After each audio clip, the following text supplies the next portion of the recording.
पिछले 2 घंटे से मेरा पूरा परिवार इस पुलिस थाने में बैठा है और अपनी तकदीर के फैसले का इंतजार कर रहा है। क्या होगा हमारा भविष्य? क्या अमर को जेल भेजा जाएगा? अपना गुनाह उसने खुद कबूल किया है, इसके आगे कोई क्या ही कर सकेगा।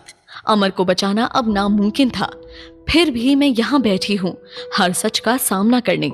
मैंने और मेरे पति ने आज तक सिर्फ अमर के गुनाह के बाद की कहानी जानी थी, लेकिन आज हम हमारे बेटे के मुंह से उसके गुनाह की कहानी सुनने जा रहे थे। क्या इससे भी बुरा कुछ होता होगा किसी माँ बाप के लिए?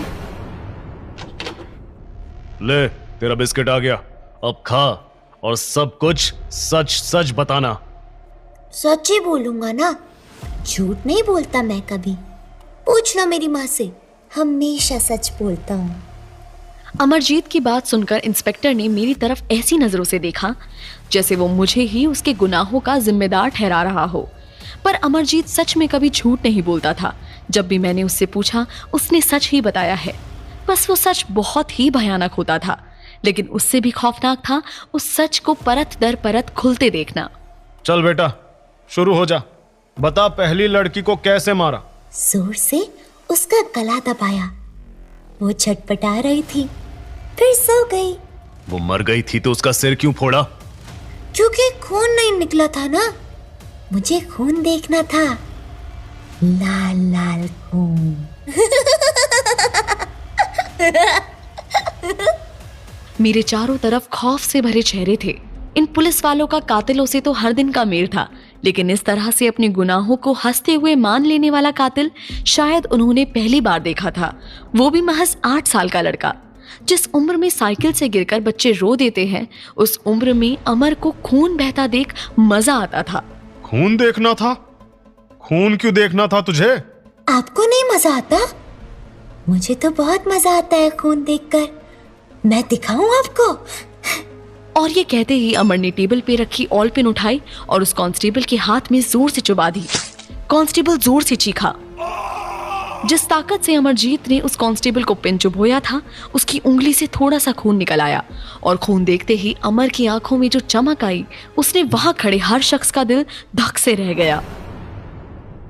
पागल है ये लड़का साहब, आप तो इसे पागल खाने भेजो, इससे यहाँ पूछताछ बेकार है। ये सुनते ही मेरे पैरों के नीचे से जमीन खिसक गई। मेरा बेटा पागल खाने? नहीं साहब, नहीं साहब, पागल खाने मत भेजिए, बच्चा है साहब, नादान है, माफ कर दीजिए। अमर, माफी मांग साहब से। बलराम की बात सुनकर भी अमर सिर्फ हंस रहा था। उसकी आंखें अब भी उस खून के थक्के पर जमी थी और उनमें वही चमक थी जो उसके बहने के समय आई थी। मेरे सारे शरीर में एक कपकपी सी छूट गई। मेरा बेटा सच में पागल है। तू और इन्फॉर्मेशन निकाल इससे, मैं साइकोलॉजिस्ट को बुलवाता हूँ। मुझे भी लग रहा है कि इसका प्रॉब्लम कुछ दिमागी है। नहीं साहब, मेरा बेटा पागल नहीं है साहब, उसके ऊपर कोई बुरा साया है साहब। इसे पागल खाने मत भेजिए साहब, मैं हाथ छोड़ती हूँ आपके आगे। हम इसे कोई पागल खाने नहीं भेज रहे, ये बच्चा है, इसे मार पीट कर हम सच नहीं निकलवा सकते, नहीं इसकी किसी भी बात पर हम ऐसे ही यकीन कर सकते हैं। खून का इल्जाम बहुत संगीन होता है, इसलिए हम चाइल्ड साइकोलॉजिस्ट यानी बच्चों के मनोविज्ञान समझने वाले डॉक्टर को बुलाएंगे। वो सही तरीके से इससे बात करेगा और इन गुनाहों के पीछे की सही कहानी बताएगा।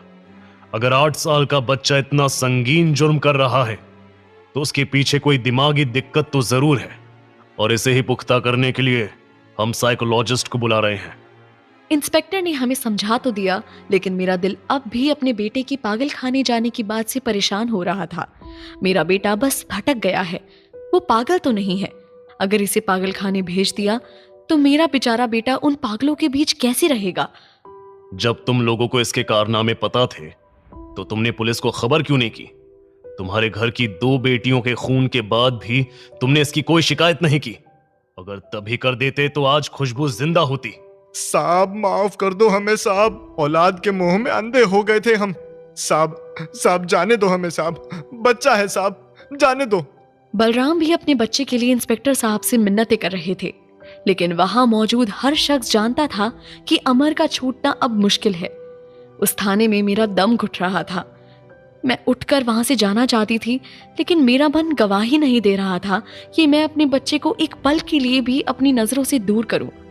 बच्चा लाख पाप करे, लेकिन माँ का दिल कभी उसके लिए कठोर नहीं हो सकता। और मेरा दिल तो अपनी एक औलाद को खोकर पहले ही इतना टूट चुका है कि अब अगर मैंने अपनी इस औलाद का दर्द देखा तो वो छलनी छलनी हो जाएगा। पर मैं जानती थी अब मेरा बेटा शायद कभी मेरे पास वापस नहीं आएगा। तुम लोग चाहो तो अब घर जा सकते हो। जब तक मजिस्ट्रेट के सामने स्टेटमेंट रिकॉर्ड नहीं हो जाता, अमरजीत यहीं रहेगा।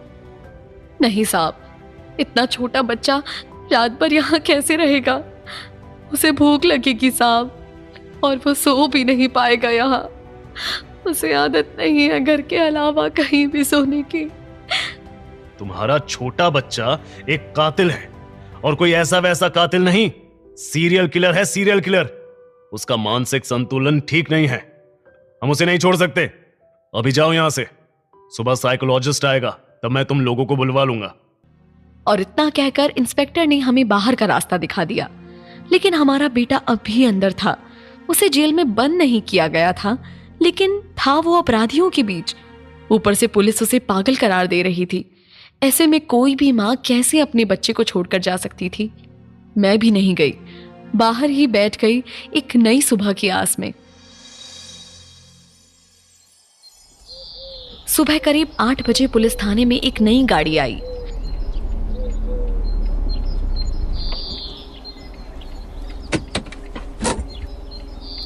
उस गाड़ी से उतरकर एक सलीकेदार औरत ने पुलिस स्टेशन में कदम रखे, और उनके आने के कुछ ही मिनट बाद हमें भी अंदर बुला लिया गया। यही हैं उसके माँ बाप। बलराम ये साइकोलॉजिस्ट हैं, अब अमर से पूछताछ यही करेंगी। उस मैडम ने हमें ऊपर से नीचे तक देखा और फिर अंदर सेल में बंद हमारे बेटे को देखा। अमर के चेहरे पर अब भी कोई शिकन नहीं थी। ऐसा लगता था मानो उसे ये सब खेल लगता है। अगर आप लोग चाहें तो बैठकर उसके जवाब सुन सकते हैं। मैं जानती हूँ ये आसान नहीं होगा, लेकिन अमर के मन को पहचानने में मुझे आपकी भी मदद लगेगी और आपसे भी कुछ सवाल किए जाएंगे। हाँ हाँ मैडम, हाँ हम पूरी मदद करेंगे। बस आप हमारे बच्चे को बचा लो। वो पागल नहीं है मैडम, ये सब उसे पागल बताना चाह रहे हैं, लेकिन वो पागल नहीं है। हाँ मैडम, आप भी एक माँ होंगी, मेरे बच्चे को बचा लो मैडम। मैं आपसे भीख मांगती हूँ, उसे पागल खाने मत भेजना मैडम, मत भेजना। देखिए, आप लोग ऐसे मत कीजिए।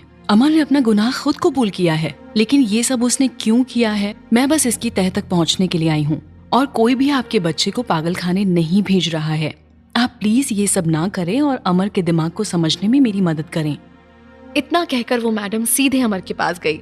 उन्हें और अमर को एक कमरे में ले जाया गया, जिसके बाहर सारी आवाज आ रही थी और हम अमर को देख भी पा रहे थे, लेकिन हमारे बीच एक कांच की दीवार थी। कैसे हो अमर? आप कौन हो? मैं तुम्हारी दोस्त हूँ, और अगर नहीं हो तो क्या तुम मुझे दोस्त बनाओगे? बिस्किट खिलाओगी? हाँ बिल्कुल खिलाऊंगी। ठीक है, फिर तुम मेरे दोस्त हो। एक औरत को देखकर मेरे बच्चे को लेकर मेरा डर थोड़ा कम हुआ। औरत में ममता होती है, अगर ये उससे पूछताछ करेंगी तो अमर जरूर सब अच्छे से बता देगा। लेकिन एक डर अब भी मेरे अंदर उबाल मार रहा था। क्या मेरा बेटा सच में पागल है? क्या इसके बाद मेरे बेटे को ये लोग पागल खाने में कैद कर देंगे? क्या जिंदगी भर मेरा बेटा पागल खाने में कैद रहेगा?